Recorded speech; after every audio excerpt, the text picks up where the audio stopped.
Eu sou Flávia, e por anos, meu nome era sinônimo de erro na família Albuquerque. Para entender a vingança que me consumiu por 10 anos e que culminou na noite mais chocante da história da nossa família, você precisa voltar comigo para o Salão Nobre do Buffet Vila Toscana em São Paulo, na fatídica festa de debutante da minha irmã Luana. Aquele salão, com seus lustres de cristal que valiam mais do que eu jamais sonharia em ganhar, foi o palco da minha humilhação pública e, ironicamente, o berço da minha fortuna. Eu tinha 21 anos, recém-formada em engenharia de produção na Poli-USP, com uma monografia sobre otimização de risco em algoritmos de investimento, que francamente era brilhante. Meu sonho era simples: implementar meu sistema na Albuquerque Capital, a gestora de fortunas que meu pai, doutor Augusto Albuquerque, comandava com a arrogância de um monarca. Eu estava empolgada, vestindo um vestido azul marinho discreto que na minha cabeça gritava competência, mas que para a minha mãe, Lúcia, só servia para me fazer parecer apagada ao lado de Luana, o diamante da família. O ponto de virada veio durante o brinde, um momento tradicionalmente reservado para elogios vazios e promessas de futuro. Meu pai, com seu terno bespoque e sorriso de predador social, levantou a taça de champanhe. A elite financeira de São Paulo estava lá. Banqueiros, donos de construtoras, políticos. Ninguém ousava tossir enquanto o Dr. Augusto falava. Ele começou com Luana, claro, exaltando sua beleza e o futuro casamento com um jovem promissor do mercado imobiliário. Em seguida, mencionou meu irmão, Vicente, o primogênito e herdeiro natural da gestora, gabando-se de como ele era tão perspicaz quanto o pai. Apesar de Vicente, na época, só ter perspicácia para encontrar o melhor iate para as férias em Angra dos Reis. E então, foi a minha vez. O silêncio na sala era tão denso que eu podia ouvir o zumbido nos meus ouvidos. Meu coração batia contra as costelas, esperando o reconhecimento pelo qual eu havia trabalhado a vida inteira. Meu pai olhou diretamente para mim, e seu sorriso se transformou em uma careta de piedade condescendente. O tipo de olhar que ele reservava para os manobristas quando demoravam para trazer seu Mercedes. "E esta aqui?" ele disse, gesticulando para mim com a ponta da taça. "É Flávia. Ela tem ideias. Muitas ideias." Houve risos controlados na mesa principal. Eu senti meu rosto queimar, mas tentei manter a compostura. "Nossa Flávia", ele continuou, a voz alta o suficiente para ecoar pelo microfone, tornando cada palavra um martelo na minha dignidade. "Acredita que pode reinventar o mercado de investimentos com seus algoritmos." Ela me apresentou um plano de negócios que, para ser honesto, parece ter sido escrito por um estagiário de 17 anos que assistiu a muitos filmes de ficção científica. "É o nosso projeto de gente, pessoal. Pelo menos..." E ele soltou uma gargalhada forçada que fez os convidados rirem mais alto. "Ela nos garante boas risadas nas reuniões de domingo. Flávia, querida, deixe os números grandes para quem realmente entende de dinheiro, para quem sabe que o sucesso é medido pela audácia, e não por planilhas excessivamente complexas." Ele não terminou com um brinde. Ele apenas tomou um gole de champanhe e virou-se para Vicente. Eu não era uma pessoa. Eu era uma piada. Um projeto de gente. Naquele instante, algo quebrou dentro de mim. A dor da humilhação era física, como se ele tivesse me dado um tapa em frente a toda a elite de São Paulo. E foi ali, no meio daquele luxo nojento e dos risos vazios, que a semente da minha vingança começou a germinar. Ela não seria quente e impulsiva. Seria fria, precisa e executada com a frieza de um algoritmo. Eu não queria apenas provar que ele estava errado. Eu queria que ele sentisse na carne o peso da sua arrogância. Eu não sairia daquela vida, mas a dominaria, até o ponto em que ele teria que implorar por algo que só eu poderia dar. Minha ascensão não seria gradual, seria um raio, e meu pai estaria exatamente onde eu queria. De joelhos. Eu permaneci de pé, sorri com uma frieza que nem eu sabia que possuía, e murmurei um "obrigada", ensaiado. Mas a promessa que fiz a mim mesma naquele espelho embaçado do banheiro do salão não era sobre provar meu valor. Era sobre reverter a hierarquia, usando a mesma arma que ele usou contra mim: a exposição pública do poder.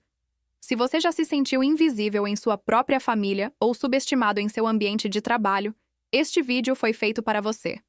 Antes de mergulharmos nos detalhes desse plano de vingança que me custou 10 anos de vida, deixe o seu like e inscreva-se no canal para mais histórias que provam que o silêncio é o ensaio da maior virada. Continue assistindo para saber como a risada do meu pai se transformou no choro mais patético que já ouvi. Aquele brinde foi o clímax de uma vida inteira de desprezo meticulosamente construído.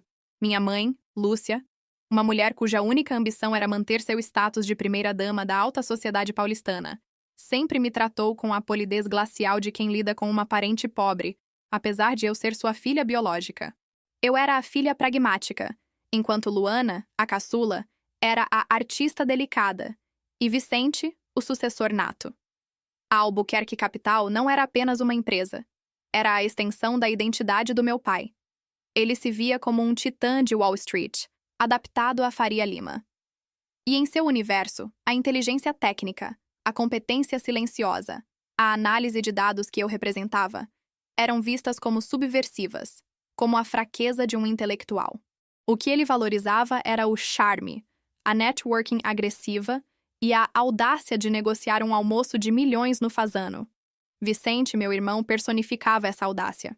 Ele era o Golden Child, o garoto de 30 e poucos anos que, apesar de não saber diferenciar um P&L de um balanço patrimonial, estava sendo preparado para assumir a presidência. Lembro-me de uma reunião de família, poucos meses antes do fatídico debut, onde meu pai me perguntou, com desdém, o que eu faria se a gestora enfrentasse uma queda de liquidez. Eu, ingênua, apresentei um plano detalhado de hedge com derivativos e otimização de custos operacionais. Ele me interrompeu, rindo. Flávia, você está falando grego para mim. Dinheiro se faz com contatos, minha filha. Você pensa como uma programadora de Curitiba, não como uma Albuquerque de São Paulo. Você é uma parasita da estabilidade que eu construí. Parasita. A palavra ecoava. A humilhação não estava apenas no palco da debutante, mas em cada refeição, cada olhar, cada silêncio que ele reservava para mim. Ele me chamava de a filha que gosta de contas, como se fosse um defeito físico, uma doença social. Aos olhos dele, eu era a prova viva de que a inteligência sem a agressividade social era inútil. E ele fez questão de deixar isso claro para todos os convidados naquele baile. Ele me desqualificou na frente dos maiores investidores do país, dos mesmos homens cujos fundos Albuquerque Capital geria. Naquela noite, meu pai não apenas zombou de mim. Ele queimou todas as minhas pontes dentro do círculo social e profissional que ele controlava. Ele garantiu que eu não teria sequer um emprego júnior em qualquer empresa da Faria Lima. Eu não podia mais voltar. Não para a casa, não para a empresa, não para aquela cidade, não sem ter algo que pudesse usar contra ele. E foi essa certeza, a de que ele me via como lixo descartável, que se tornou o meu combustível. Saí de São Paulo 2 dias depois. Não houve despedida calorosa, apenas um bilhete seco da minha mãe no meu quarto, dizendo que era bom eu tirar um tempo para descobrir o que realmente queria da vida, já que engenharia de produção não a levaria a lugar algum. Eu disse a todos que iria para Florianópolis fazer um mestrado em administração e passar um tempo com a tia-avó Aurora, uma reclusa que vivia na Lagoa da Conceição. Na realidade, levei apenas 3 malas e toda a minha indenização de estágio, cerca de 40 mil tadaires, o único dinheiro que meu pai não controlava. Em Floripa, aluguei uma pequena casa de fundos, com vista para o mangue, e abandonei a ideia do mestrado. Eu tinha um plano muito mais ambicioso: construir uma fortaleza digital onde meu pai não pudesse me encontrar, uma entidade financeira que superaria a Albuquerque Capital em silêncio. A vingança seria executada no campo de batalha que ele ignorava: o código e os dados. Eu sabia que a fraqueza de meu pai era sua dependência da intuição e dos contatos antigos, e sua aversão a qualquer coisa que cheirasse a jovem tecnologia. Minha empresa se chamaria Ventus Algo Trading. Ventus. Vento. Algo invisível, mas que move tudo. Eu operaria sob um pseudônimo, Mila Souza. Mila, um nome simples, sem história na elite paulistana. Souza, o sobrenome mais comum do país. A invisibilidade era a minha armadura. Os próximos 5 anos foram um inferno disciplinado. Eu trabalhava 18 horas por dia, 7 dias por semana. Minha casa se tornou meu escritório, minha cozinha, meu quarto. Eu não tinha vida social. Enquanto Vicente se esbaldava nos jantares da Faria Lima e Luana planejava seu casamento na Itália, eu estava programando. Eu estava construindo um algoritmo de negociação de alta frequência que corrigia as falhas do mercado em tempo real, um sistema que meu pai havia chamado de projeto de estagiário. Cada linha de código que eu digitava era temperada com a raiva e a humilhação do brinde. Eu não estava apenas fazendo dinheiro, Eu estava empilhando tijolos de vingança. Minha tia-avó, Aurora, foi a única alma que me deu apoio emocional. Ela não entendia de algoritmos, mas entendia de energia e foco. Aurora era uma mãe de santo reclusa, uma figura de sabedoria ancestral, um pilar que me ancorou quando a solidão da ilha e a pressão do projeto ameaçavam me esmagar. Ela me ensinou sobre a força do silêncio e o poder do propósito. A vingança que cura, ela me disse uma vez, não é aquela que destrói o outro, mas aquela que o força a reconhecer a força que ele tentou quebrar em você. Seu pai não tem perdão. Ele só tem medo do poder que ele não consegue controlar. Aquilo se tornou meu mantra. O medo seria minha moeda. O medo de me verem forte. Os primeiros 4 anos foram de capitalização lenta, dolorosa. Eu pegava pequenos contratos de análise de risco e, com o dinheiro, alimentava meu algoritmo. O grande salto veio no 5º ano. Meu sistema estava perfeito. Ele operava em milissegundos, aproveitando as ineficiências do mercado que os traders humanos, como meu pai, jamais pegariam. Foi quando a fortuna começou a se construir de forma exponencial. Em 1 ano, transformei o saldo de 5 milhões de reais, fruto dos primeiros contratos, em mais de 80 milhões. Eu não era mais uma trader, eu era uma fábrica de capital. Mas eu não podia parar. O número não era o objetivo final. A Albuquerque Capital era o meu alvo. Eu precisava ser grande o suficiente para não apenas competir, mas para engolir a empresa que havia me cuspido.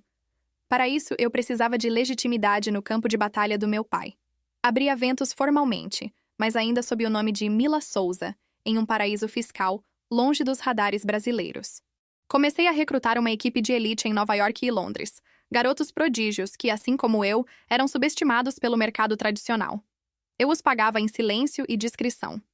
Ninguém sabia quem era a dona, a mente por trás da Ventus. Eu só aparecia nas reuniões por videoconferência, com a câmera desligada e uma voz modulada, sempre vestindo meu blazer preto de Floripa. O mercado começou a especular. Quem era essa Mila Souza que estava liquidando concorrentes? Era um fundo de investimento de um bilionário do Oriente Médio? Um gênio recluso de Taiwan? A imprensa especializada em São Paulo zumbia com rumores, e isso me dava prazer. A invisibilidade era o meu maior ativo. A discrição me permitiu crescer sem a intervenção, ou a inveja, de meu pai. O meu plano de vingança não era só financeiro, era estratégico, cirúrgico. Eu precisava entrar no radar da Albuquerque Capital como uma ameaça, mas sem que ele soubesse que eu era a ameaça. Com a minha fortuna já consolidada, comecei a analisar o portfólio da gestora.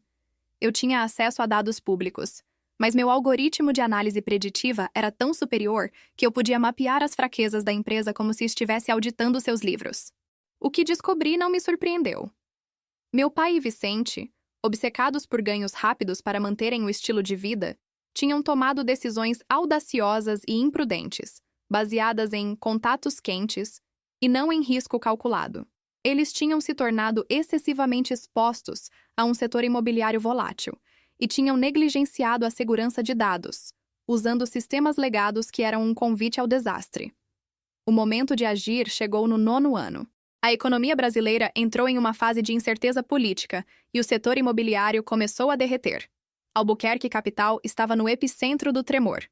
E para completar o desastre, uma investigação da CVM, Comissão de Valores Mobiliários, começou a circular, apontando para inconsistências na gestão de um grande fundo.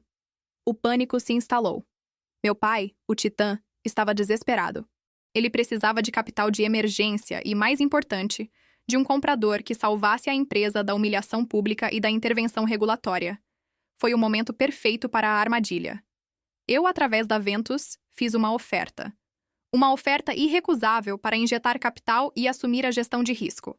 A proposta foi enviada via meu advogado, o Dr. Renato Fontes, um dos maiores especialistas em fusões e aquisições do país.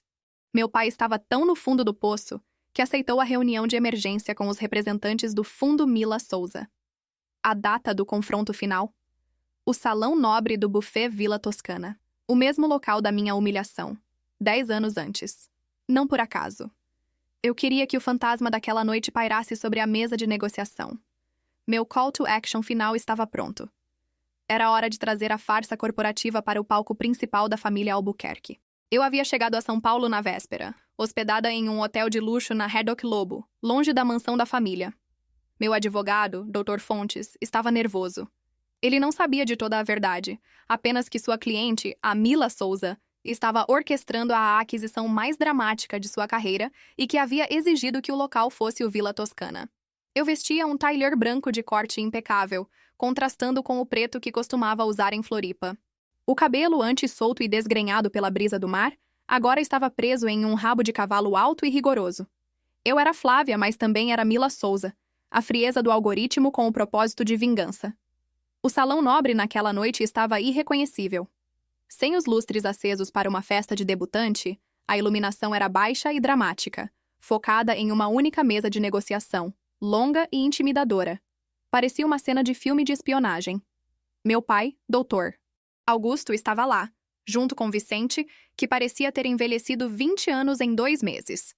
Seus olhos estavam injetados e seus ternos, outrora impecáveis, pareciam amassados. A arrogância ainda estava lá, mas era uma casca fina sobre um pânico evidente. A reunião começou com o Dr. Fontes apresentando os termos. A Ventus não estava apenas injetando capital, estava exigindo controle majoritário e total reestruturação da gestão de risco e do corpo executivo. Era, na prática, uma aquisição hostil disfarçada de resgate. Meu pai tentou negociar, usando sua velha tática de audácia e contatos. Dr. Fontes, ele disse, sua voz tensa, tentando manter a pose de titã. Com todo respeito à Sra. Souza e seu fundo, mas a Albuquerque Capital não é uma startup de tecnologia. Ela é construída sobre 30 anos de relacionamento, de aperto de mão. Nenhum algoritmo pode substituir o meu know-how em São Paulo. Eu sou a marca. Eu sou o valor. Doutor. Fontes, seguindo o meu roteiro, sorriu friamente. Doutor Augusto, com todo o respeito, o seu know-how está prestes a levar a Albuquerque Capital à intervenção da CVM e à falência. A análise da Sra. Souza não está interessada em contatos sociais. Ela está interessada em números, e seus números não fecham. A humilhação era palpável. Meu pai estava sendo confrontado por um advogado, representando uma figura misteriosa, que falava a linguagem fria da lógica, a mesma linguagem que ele havia ridicularizado 10 anos antes. Vicente, sentado ao lado, parecia um espectador petrificado. Ele murmurou algo sobre tentar ligar para um contato no BNDES. Mas meu pai o silenciou com um olhar de fúria. Aquele era o momento. Pedi a Fontes para fazer uma pausa para o café, e sinalizei que a Sra. Souza faria uma aparição remota. O doutor Fontes saiu da sala. A porta se fechou. Fiquei sozinha com meu pai e meu irmão. Eu peguei meu celular e acionei o aplicativo de videoconferência. Eu estava na sala de descanso, nos fundos do salão nobre. Eu não precisava de filtro de voz. A minha voz real seria o choque final. A tela do meu celular foi projetada no telão no centro da mesa de negociação. Meu pai e Vicente se viraram, tensos, esperando o rosto de alguma figura obscura e poderosa. Em vez disso, viram meu rosto, Flávia Albuquerque. O choque foi imediato e físico. Meu pai, que estava prestado sobre a mesa, recuou como se tivesse levado um choque. Flávia, o que você está fazendo aqui? Que tipo de piada é essa? Sua voz estava embargada, a confusão lutando contra a raiva. Ele parecia ter visto um fantasma. Eu sorri, um sorriso frio e sem calor que ensaiei por 10 anos. Não é uma piada, papai. É a conclusão de um projeto. Eu sou Mila Souza. Eu sou a Ventus Algo Trading. O nome Mila Souza pendurou no ar. Meu pai levou alguns segundos para processar. Sua mente de empresário, treinada para a rapidez, estava em curto-circuito. Isso é impossível. Você não tem o capital. Você mal conseguia pagar seu aluguel em Floripa. Você era a parasita, a projeto de gente. A parasita. Eu respondi com a voz firme e grave. Acabou de comprar a sua empresa, pai. A Albuquerque Capital já é minha. O Dr. Fontes só estava detalhando os termos da transição. Eu não estou te resgatando. Eu estou te adquirindo. Eu gesticulei para a tela. Você se lembra deste salão, pai? 10 anos atrás. Você me fez uma piada pública. Você queimou minha reputação em frente à sua elite. Você me mandou deixar os números grandes para quem realmente entende. Eu ouvi. E eu entendi perfeitamente. Eu fiz os meus próprios números. Números tão grandes que eles podem comprar sua história, sua reputação e seu orgulho em uma única transação. Vicente finalmente encontrou a voz, mas era de desespero. Flávia, por favor, o que você está fazendo? Isso é a nossa vida. Nós somos uma família. Família? Eu quase cuspi a palavra. Família não ridiculariza publicamente. Família não chama a filha de projeto de gente. Família não a expulsa para uma ilha para apodrecer na irrelevância. Não, Vicente. Vocês são meus ex-proprietários e agora são meus funcionários, se aceitarem os termos. O meu pai, Dr. Augusto, desmoronou. A arrogância se esvaiu, deixando para trás um homem idoso, pálido e derrotado. Ele bateu as mãos na mesa, numa súbita explosão de fúria, e depois as levou ao rosto, cobrindo os olhos. Flávia, por favor, eu te imploro. Eu cometi um erro terrível. Não faça isso. Não tire de mim a única coisa que me resta. Eu te dou o que você quiser. A presidência, o cargo de Chief Investment Officer. Eu te dou o controle. Mas por favor, me deixe manter a honra. O meu nome. Ele implorava ali, no mesmo salão onde havia me humilhado. A inversão era total. Eu não tinha mais que provar nada. Eu era o poder. E ele, o suplicante. O nó em minha garganta, a dor que carreguei por 10 anos, começou a se dissolver. A vingança, no ápice do seu sabor, era estranhamente vazia. O silêncio era a única testemunha da implosão do meu pai. Ele estava de joelhos. Não literalmente, mas a postura encurvada e o choro rouco eram a representação da sua derrota absoluta. Vicente estava ao lado, mudo, percebendo que a vida de luxo fácil havia evaporado. Eles esperavam o golpe de misericórdia, o contrato final, a exigência de que ele saísse do mercado sob desonra, a destruição total da sua reputação. E era isso que o algoritmo de vingança pedia, a aniquilação do inimigo. Mas naquele instante, a voz da minha tia-avó Aurora ecoou na minha mente. Não a vingança que destrói, mas a que força a pessoa a reconhecer a força que ela tentou quebrar. Eu respirei fundo e, da minha sala de descanso, falei para a câmera, com a voz agora mais suave, mas com a autoridade inquestionável de quem tinha acabado de comprar um império. Papai, sente-se. Eu não vou destruir você. Não é o meu objetivo. O meu pai levantou a cabeça, os olhos vermelhos e confusos. O quê? Mas por quê? Você não vai assinar o due diligence? Você vai arriscar o seu próprio investimento? Eu já assinei tudo, eu disse, mostrando a ponta do papel que o doutor Fontes havia deixado na mesa. A aquisição está concluída. A Albuquerque Capital pertence a Ventus. O que não está concluído é o nosso relacionamento. Eu revelei o meu plano, a minha virada inesperada. Você me chamou de parasita. Você disse que eu pensava como uma programadora e não como uma Albuquerque. Eu vou te dar uma última chance de provar que você é mais do que um nome e um terno caro. A Ventus precisa de uma interface humana. Um homem que conheça a Faria Lima, que saiba a hora de apertar a mão e a hora de recuar. Eu preciso de um CEO que seja a face da empresa no Brasil, enquanto eu for a mente, a Mila Souza, que opera o algoritmo. Ele me olhou incrédulo. Você está me oferecendo a presidência? Não, eu corrigi. Estou oferecendo o cargo de gerente sênior de relações institucionais. Você será meu rosto. Mas há uma condição inegociável. Você terá que trabalhar com a minha equipe de risco. Você terá que aprender os meus algoritmos. Você terá que me ouvir e respeitar cada decisão técnica que eu tomar. E mais importante, você terá que admitir publicamente, em um evento de imprensa que eu farei questão de organizar no próximo mês, que errou, que subestimou a inteligência técnica e que o novo sucesso da Albuquerque Capital é fruto da sua projeto de gente. Você terá que admitir que a audácia sem os dados é apenas imprudência. O meu pai ficou em silêncio por um longo tempo. O orgulho lutava com a sobrevivência. Aceitar era engolir a humilhação total, mas era a única forma de manter o seu nome no jogo, de manter alguma relevância. Ele finalmente acenou com a cabeça. Eu aceito. Ele sussurrou, a voz trêmula. Eu aceito. Você venceu, Flávia. Você provou que eu estava errado. Eu voltei para o salão nobre. Meu pai me olhou, e pela primeira vez em minha vida, vi em seus olhos não desprezo, mas um respeito forçado, mesclado com um profundo cansaço e uma ponta de admiração.